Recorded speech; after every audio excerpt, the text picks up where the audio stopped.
E aí, tudo beleza com vocês? Nessa aula eu vou apresentar os 5 principais conjuntos numéricos e as suas principais características. Vamos começar com o conjunto dos números naturais.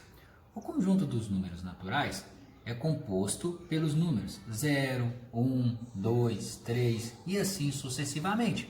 E o conjunto dos números naturais é representado pela letra N. O conjunto dos números inteiros, que é representado pela letra Z, ele é composto pelos números naturais e acrescentamos ao conjunto dos números inteiros aqueles números negativos. Está aqui para vocês, o exemplo é -2, o -1, e aí entra os números naturais, 0, 1, 2 e assim sucessivamente.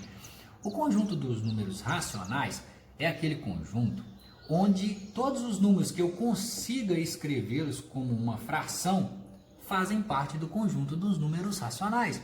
Por exemplo, eu tenho lá o -meio, eu tenho o meio, eu tenho 3/4.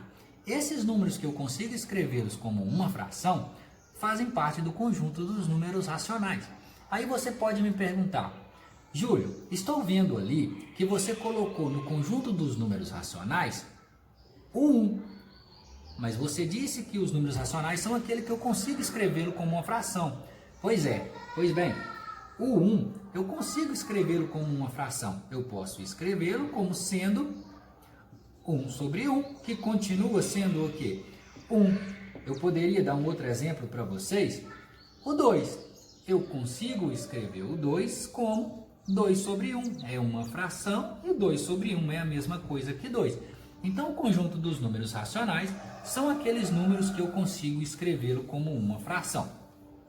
O conjunto dos números irracionais, por outro lado, são aqueles números que eu não consigo escrevê-lo como uma fração. Ou seja, são aqueles números que, em sua escrita, em sua infinidade, ele não possui um período. Ele é diferente dos números racionais, onde eu vou encontrar um período e vou consegui-los escrever como na sua forma fracionária, em uma dízima periódica, que é o caso dos números racionais. Então, os números irracionais são aqueles números que eu não consigo escrevê-lo como uma fração. Temos como exemplo o π, raiz de 2, raiz de 3, raiz de 5 e assim sucessivamente. E o conjunto dos números reais engloba todos os demais conjuntos. Coloquei aqui no diagrama para vocês observar que eu tenho o conjunto dos números naturais, o conjunto dos números inteiros, o conjunto dos números racionais, irracionais e o conjunto dos números reais. Você note que o conjunto dos números naturais está contido dentro do conjunto dos números inteiros. Que se você observar, o conjunto dos números inteiros abrange todo o conjunto dos números naturais que aqui estão. Por esse motivo, nós vamos ver aqui no conjunto dos números inteiros, todos os números naturais também são inteiros, mas nem todos os inteiros são naturais. Beleza? Na nossa próxima aula falaremos sobre dízimas periódicas e fração geratriz. Então, até uma próxima aula.